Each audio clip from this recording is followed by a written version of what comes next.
오늘 말씀은 에스겔 44장입니다. 에스겔서 44장 1절부터 31절까지 말씀입니다. 한 절씩 교독하겠습니다. 그가 나를 데리고 성소의 동쪽을 향한 바깥문에 돌아오시니 그 문이 닫혔더라.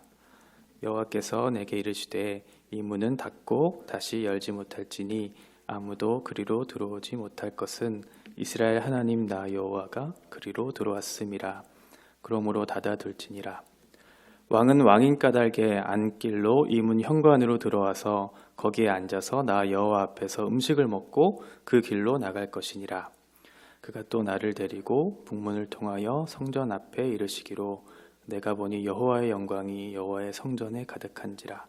내가 얼굴을 땅에 대고 엎드리니 여호와께서 내게 이르시되 인자야 너는 전심으로 주목하여 내가 내게 말하는 바 여호와의 성전의 모든 규례와 모든 율례를 귀로 듣고 또 성전의 입구와 성소의 출구를 전심으로 주목하고 너는 반역하는 자 곧 이스라엘 족속에게 이르기를 주 여호와께서 이같이 말씀하시기를 이스라엘 족속아 너희의 모든 가증한 일이 족하니라. 너희가 마음과 몸에 할례 받지 아니한 이방인을 데려오고 내 떡과 기름과 피를 드릴 때 그들로 내 성소 안에 있게 하여 내 성전을 더럽힘으로 너희의 모든 가증한 일 외에 그들이 내 언약을 위반하게 하는 것이 되었으며 너희가 내 성물의 직분을 지키지 아니하고 내 성소에 사람을 두어 너희 직분을 대신 지키게 하였느니라. 주 여호와께서 이같이 말씀하셨느니라. 이스라엘 족속 중에 있는 이방인 중에 마음과 몸에 할례를 받지 아니한 이방인은 내 성소에 들어오지 못하리라. 이스라엘 족속이 그릇 행하여 나를 떠날 때에 레위 사람도 그릇 행하여 그 우상을 따라 나를 멀리 떠났으니 그 죄악을 담당하리라. 그러나 그들이 내 성소에서 수종들어 성전문을 맡을 것이며 성전에서 수종들어 백성의 번제의 희생물과 다른 희생물을 잡아 백성 앞에 서서 수종들게 되리라. 그들이 전에 백성을 위하여 그 우상 앞에서 수종들어 이스라엘 족속이 죄악에 걸려 넘어지게 하였으므로 내가 내 손을 쳐서 그들이 그 죄악을 담당하였느니라. 주 여호와의 말씀이니라. 그들이 내게 가까이 나와 제사장의 직분을 행하지 못하며 또 내 성물 곧 지성물에 가까이 오지 못하리니 그들이 자기의 수치와 그 행한 바 가증한 일을 담당하리라. 그러나 내가 그들을 세워 성전을 지키게 하고 성전의 모든 수종드는 일과 그 가운데에서 행하는 모든 일을 맡기리라. 이스라엘 족속이 그릇 행하여 나를 떠날 때에 사독의 자손 레위 사람 제사장들은 내 성소의 직분을 지켰은즉 그들은 내게 가까이 나와 수종을 들되 내 앞에 서서 기름과 피를 내게 드릴지니라. 주 여호와의 말씀이니라. 그들이 내 성소에 들어오며 또 내 상에 가까이 나와 내게 수종들어 내게 맡긴 직분을 지키되 그들이 안뜰문에 들어올 때나 안뜰문과 성전 안에서 수종들 때에는 양털 옷을 입지 말고 가는 베옷을 입을 것이니 가는 배의 관을 머리에 쓰며 가는 배 바지를 입고 땅이 나게 하는 것을 그들이 바깥들 백성에게로 나갈 때에는 수종드는 옷을 벗어 거룩한 방에 두고 다른 옷을 입을지니 이는 그 옷으로 백성을 거룩하게 할까 함이라. 그들은 또 머리털을 밀지도 말며 머리털을 길게 자라게도 말고 그 머리털을 깎기만 할 것이며 아무 제사장이든지 안뜰에 들어갈 때에는 포도주를 마시지 말 것이며 과부나 이혼한 여인에게 장가들지 말고 오직 이스라엘 족속의 처녀나 혹시 제사장의 과부에게 장가들 것이며 내 백성에게 거룩한 것과 속된 것의 구별을 가르치며 부정한 것과 정한 것을 분별하게 할 것이며 송사하는 일을 재판하되 내 규례대로 재판을 할 것이며 내 모든 정한 절기에는 내 법도와 율례를 지킬 것이며 또 내 안식일을 거룩하게 하며 시체를 가까이하여 스스로 더럽히지 못할 것이로되 부모나 자녀나 형제나 시집가지 아니한 자매를 위하여는 더럽힐 수 있으며 이런 자는 스스로 정결하게 한 후에 7일을 더 지낼 것이요 성소에서 수종들기 위해 안뜰과 성소에 들어갈 때에는 속죄제를 드릴지니라. 주 여호와의 말씀이니라. 그들에게는 기업이 있으리니 내가 곧 그 기업이라. 너희는 이스라엘 가운데에서 그들에게 산업을 주지 말라. 내가 산업이 됨이라. 그들은 소제와 속죄제와 속건제의 제물을 먹을지니 이스라엘 중에서 구별하여 드리는 물건을 다 그들에게 돌리며 각종 처음 익은 열매와 모든 예물 중에 각종 거제 제물을 다 제사장에게 돌리고 너희가 또 첫 밀가루를 제사장에게 주어 그들에게 내 집에 복이 내리도록 하게 하라. 같이 읽겠습니다. 새나 가축이 저절로 죽은 것이나 찢겨서 죽은 것은 다 제사장이 먹지 말 것이니라. 아멘. 여호와의 영광이 떠났던 그 성전에 다시 여호와의 영광이 가득하게 되었습니다. 이는 이스라엘 백성의 자격이나 어떠한 조건으로 인한 것이 아니었고 여호와의 이름이고 여호와의 이름과 그리고 그의 사랑으로 말미암았다는 것을 우리가 어제 말씀을 통해 배웠습니다. 그리고 이것은 일시적인 것이 아니라 영원한 하나님의 언약이었음을 또한 우리가 말씀을 통해 배웠습니다. 에스겔은 성전에서 여호와의 영광이 가득한 것을 보고 감당할 수 없는 그 영광 앞에 얼굴을 땅에 대고 바짝 엎드려 하나님 앞에 엎드리게 되었죠. 그 하나님의 영광이 그 성전에 가득했을 때의 그 모습을 보면 에스겔이 했던 행동은 너무나 당연한 것이었습니다. 하나님의 영광이 가득했을 때에는 그 거룩하심 앞에 인간의 죄와 비참한 것들이 처절하게 드러나게 되고 그 가운데 자신의 초라한 것과 하나님의 위엄 앞에 자연스럽게 엎드리게 될 수밖에 없는 것이죠. 오늘 1절에 보면 이제 에스겔이 천사의 안내를 통해 동쪽 바깥문을 가봅니다. 동쪽 문은 여호와께서 들어오신 문인데 그 문의 바깥문에 가보니까 그 문이 닫혀 있었던 것이죠. 여호와께서 그 문을 닫아버리신 것입니다. 그 닫힌 문은 여호와의 신실하심, 내가 다시는 떠나지 않으실 것이라는 그 하나님의 의지적인 선언, 내가 너희 가운데 반드시 떠나지 않겠다는 하나님의 그 사랑의 표현이었던 것이죠. 만약 하나님께서 우리를 떠나신다면 어떠한 일이 일어날까요? 죄와 비참한 가운데 살아갈 수밖에 없었던 우리의 인생 가운데 찾아오신 하나님, 그분이 계셨기에 우리는 살아갈 소망을 발견하게 되었고 그 가운데 우리가 어떻게 살아가야 할지에 대한 분명한 이유와 목적과 동기를 발견하게 되었습니다. 그런데 그 하나님께서 우리를 떠나시게 된다면 우리는 다시 한번 그 죄와 비참한 가운데 살아갈 수밖에 없는 그런 비참한 현실을 맞이하게 되겠죠. 우리가 그리고 교회가 가장 본질적으로 회복해야 할 것과 가장 본질적으로 구해야 할 것은 하나님께서 우리와 함께 하시기를, 우리의 예배 가운데 하나님께서 함께 하시기를, 그 영광의 풍성함이 예배와 말씀 가운데 나타나시기를, 그래서 우리가 하나님의 존전 앞에 우리의 영혼이 살아나기를 구해야 하는 것, 이것이 우리가 첫 번째로 구해야 할 것이 아닌가 그런 생각이 듭니다. 이제 닫혀진 그 동문은 더 이상 출입할 수 없게 되었습니다. 하나님께서 닫힌 그 문은 그 문을 열 자가 아무도 없었기 때문에 그런 것이죠.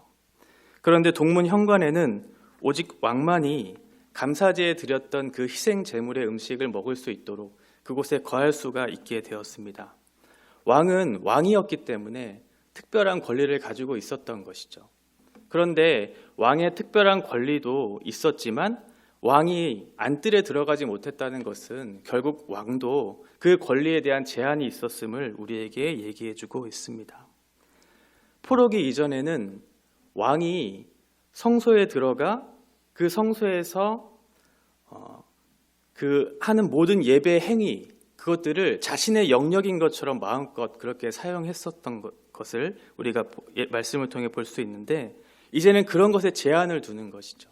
이것은 하나님의 거룩한 곳이다.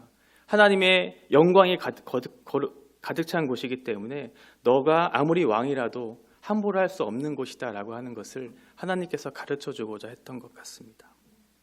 이제 에스겔을 데리고 안뜰을 지나 북문을 통해 들어가서 성전 앞에 이르죠. 그리고 거기에서 하나님의 영광을 보고 에스겔이 했던 행동은 얼굴을 땅에 대고 바짝 엎드려 하나님 앞에 나아갑니다. 이사야 6장에서 이사야가 성전에 가득한 하나님의 그 영광을 보았을 때 내가 화로다, 내가 망하게 되었다, 나는 입술이 부정한 자다, 내가 여호와를 배웠다라고 이렇게 이야기합니다.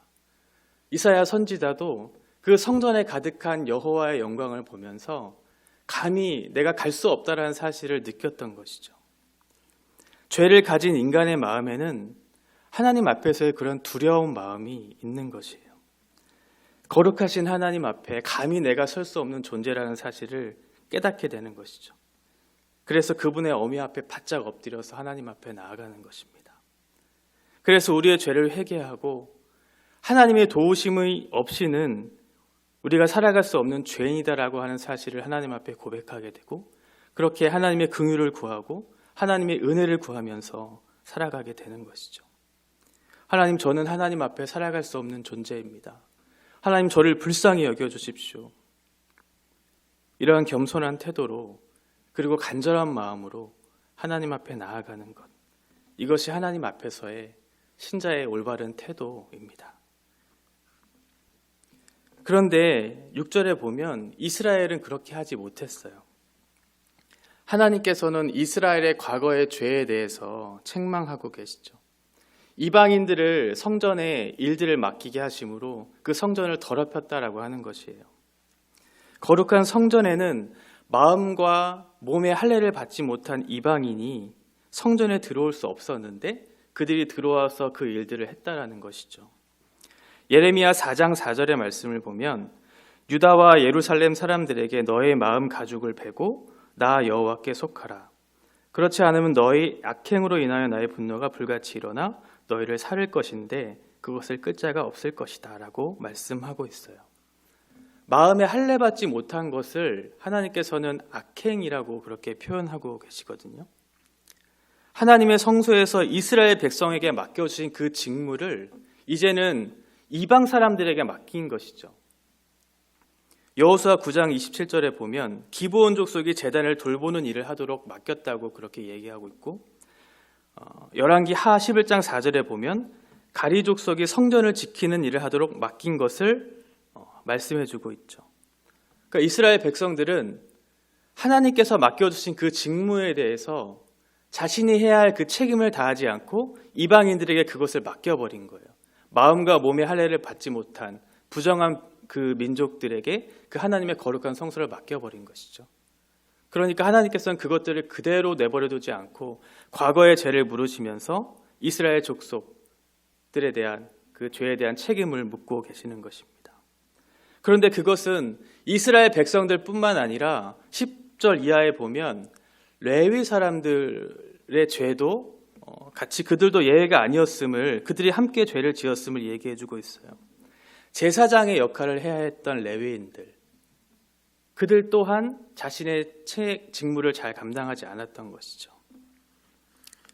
이로 인해서 그들이 제사장의 역할을 하지 못하고 이제는 성전을 지키는 일, 그리고 이방인들이 가지고 온 희생 제물을 잡는 그런 일들을 대신하는 그러한 일을 맡기게 하신 것이죠. 말라기서 2장 1절부터 9절의 말씀에 보시면 제사장들에게 하신 말씀이 나오고 있는데, 너희가 내 이름을 영화롭게 하지 않으면 내가 저주를 내릴 것이다. 그런데 너희가 옳은 길을 떠나 많은 사람을 율법에 거스르도록 인도하였다.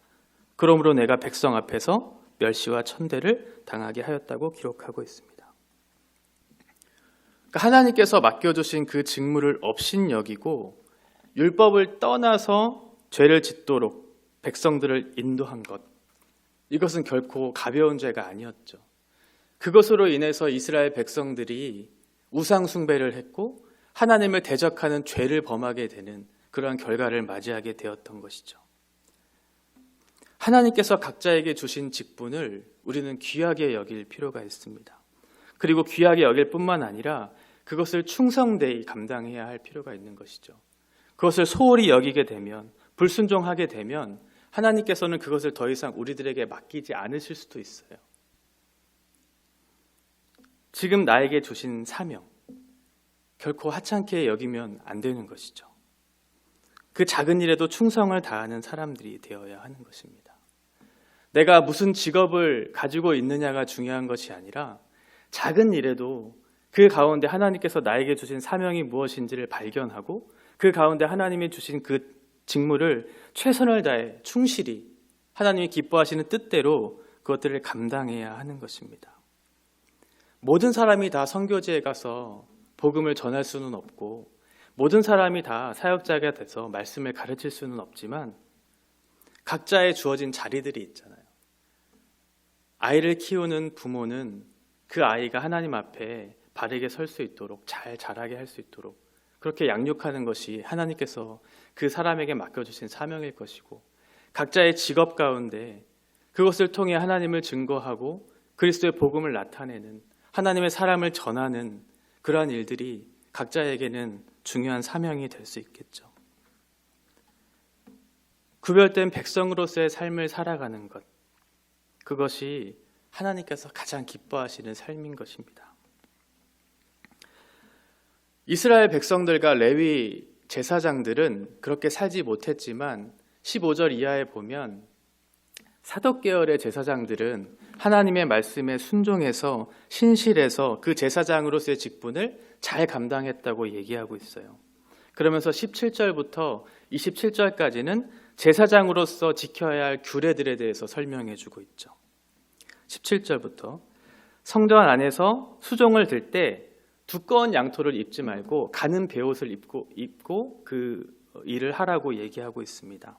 신명기 23장 10절에 보면 밤에 몽설함으로 부정하거든 진영 밖으로 나가라라고 얘기하고 있고 13절에 보면 대변을 보거든 몸을 돌려 배설물을 덮으라고 얘기하고 있어요. 그러니까 사람의 몸에서 나오는 것이 사람을 부정하게 만든다고 생각했던 것이죠.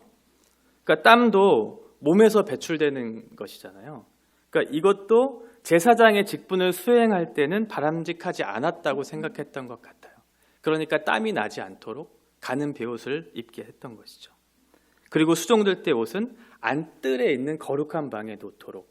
그래서 그 일을 다 마치고 난 이후에는 원래 입던 옷을 갈아입고 오도록. 왜냐하면 그 거룩한 옷이 백성에 있는 진영에 가게 되면 백성에게 해를 입힐 수 있기 때문에 그렇게 옷을 갈아입도록 했던 것이죠.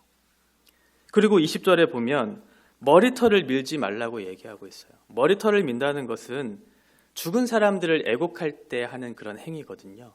그러니까 제사장으로서 해서는 안 되는 그런 것이었고 또 하나는 머리털을 길게 자라게 해서도 안 돼요. 이것은 정결하지 못한 불결함과 관계된 그러한 것이었기 때문에 그랬던 것이죠. 당연히 술도 마시면 안 됐던 것이죠. 왜냐하면 술을 마시면 올바른 재판을 할 수 없기 때문에 그랬던 것이죠. 과부나 이혼한 여인과 결혼해서도 안 되고 이스라엘 중에 처녀 그리고 제사장의 과부에게 장가를 들어야 했던 것, 이것도 거룩성과 정결성과 연관된 그러한 내용들입니다. 그리고 23절에 보면 제사장들의 임무에 관해서 얘기하고 있어요. 제사장들이 어떠한 일을 하냐면 거룩한 것과 속된 것의 차이를 알도록 가르치는 것이죠. 이것은 우리의 일상생활 속에서의 거룩함 그리고 윤리적인 책임들까지도 포함되었을 것이에요. 그리고 제사장들은 율법을 잘 알고 있었기 때문에 백성들의 송사에 대해서 올바른 재판을 해야 했었던 것, 그것도 포함되고 있고요. 그리고 당연히 삶에 있어서도 모범이 되어야 되겠죠. 법도와 율례를 지키는 것도 제사장의 임무에 해당됐던 것입니다. 마치 에스라와 같이 말씀을 연구하고 준행하여서 가르치는 것, 이것이 제사장들에게 필요했던 것이죠.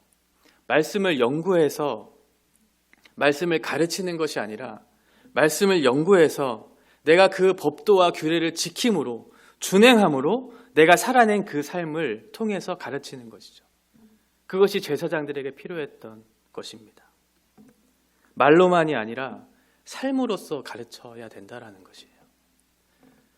교회 학교에 요새 보면 큐티를 이렇게 해서 올리게 하는 것들을 제가 키우는 아이도 그렇게 하고 있으니까요. 그것들을 보게 되는데 아이들이 많이 올리더라고요. 그렇게 아이들에게 큐티를 말씀을 묵상하고 올리도록 할 때에도 아이들을 가르치는 교사들도 말씀을 묵상하고 그리고 아이들에게 요구를 해야 되는 게 맞죠. 그렇죠?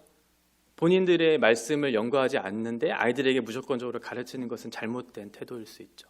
기도도 마찬가지죠. 내가 기도하는 것을 통해서 내가 기도함으로 그들에게 기도하라고 요구할 수 있는 것이죠. 마치 예수님이 우리에게 그렇게 하셨던 것처럼 삶으로서 그렇게 가르치라라고 하는 것이에요. 25절부터 27절, 시체를 만지는 것도 부정한 것이다. 이것은 제사장의 직무를 수행할 수 없는 것이다. 그렇게 얘기하고 있고, 그런데 만약 가족 중에 죽게 됐다면 그 시체를 만지게 될 수가 있잖아요.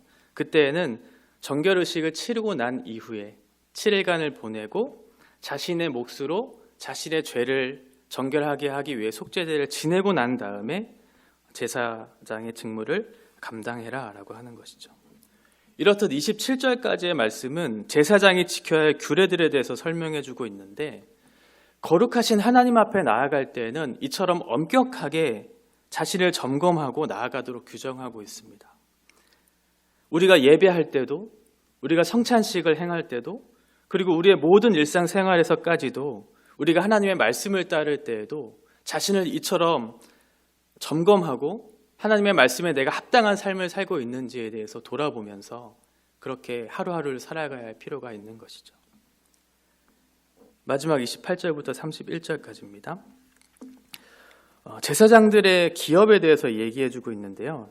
하나님 자신이 곧 제사장들의 기업이 되고 있다고 얘기해주고 있어요. 그들의 생계를 직접적으로 하나님께서 개입하시고 책임지신다는 것이죠. 그리고 소재, 속죄제, 속건제 제물을 그들이 먹을 것이다. 그러니까 소재는 감사의 표현으로서 하나님 앞에 드리는 것이고, 속죄제는 나의 죄와 부정함에서 벗어나서 정결을 목적으로 하는 의미에서, 그리고 속건제는 하나님의 것을 내가 손상시킨 것에 대한 보상으로서 구별된 것을 드리는 것이거든요. 그러니까 제사장들은 구별된 것을 받은 것이죠. 그리고 30절에 각종 처음 익은 열매는 열매 가운데 가장 좋은 것을 의미해요.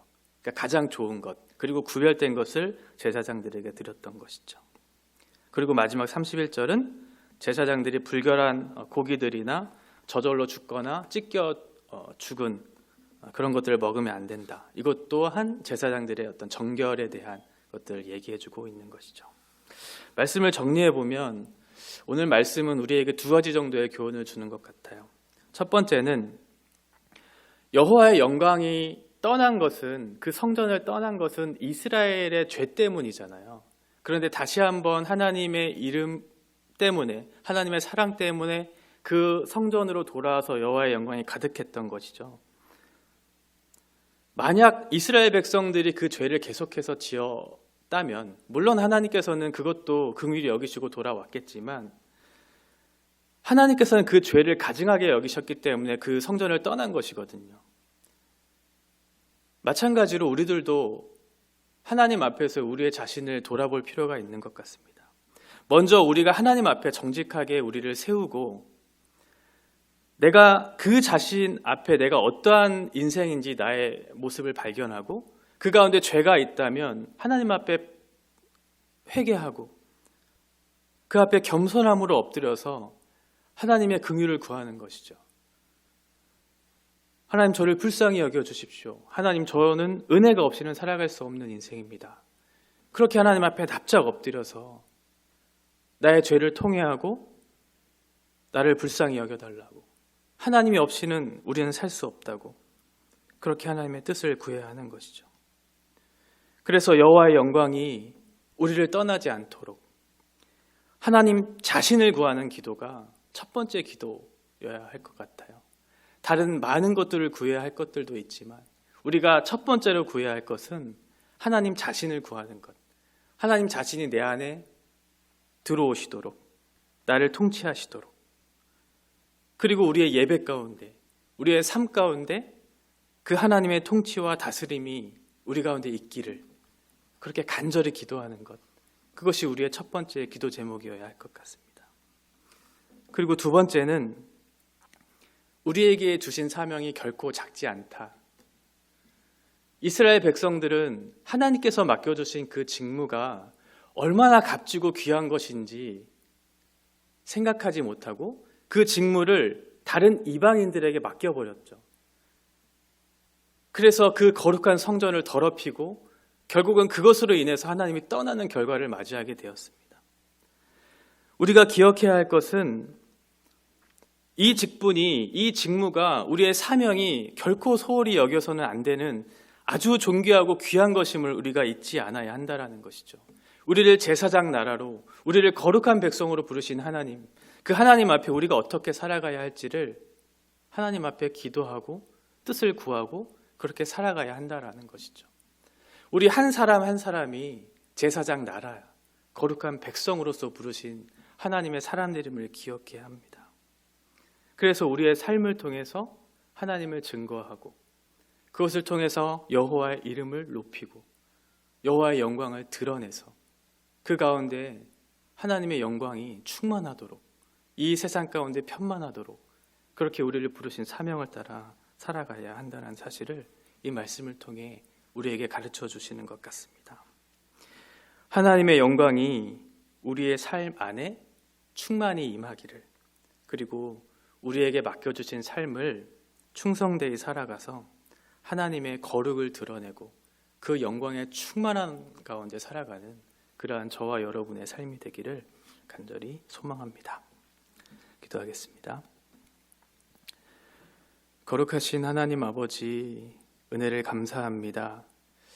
여호와의 열심이 우리를 이곳 가운데 두신 소망의 이유가 되었고 우리가 살아갈 분명한 이유와 목적이 되었습니다. 우리는 자격도 조건도 갖추지 못한 연약한 인생이지만 그러한 저희들을 긍휼히 여기셔서 하나님의 그 사랑으로 우리를 끝까지 붙드셔서 이 가운데 주님을 따라 살아갈 수 있게 인도하여 주셨습니다. 하나님, 그 사랑을 저희들이 힘입어서 우리에게 맡겨주신 이 삶을 하나님 앞에 살아가기를 원합니다. 우리의 죄로 말미암아 여호와의 이름이 더럽히는 일들이 없게 하시고 우리의 가증한 일로 말미암아 하나님의 이름을 더럽히는 일들이 없게 하셔서 우리의 삶을 통해 하나님을 증거하고 그리스도를 나타내는 하나님의 사람들로 저희들이 살아가기를 원합니다. 우리의 교회와 각자의 삶 가운데 하나님 충만히 임재하시고 간섭하여 주시고 우리를 이끌어 주셔서 하나님이 기뻐하시는 그 뜻대로 우리가 살아갈 수 있도록 오늘 하루도 하나님께서 동행하여 주시옵소서. 예수님의 이름으로 기도합니다.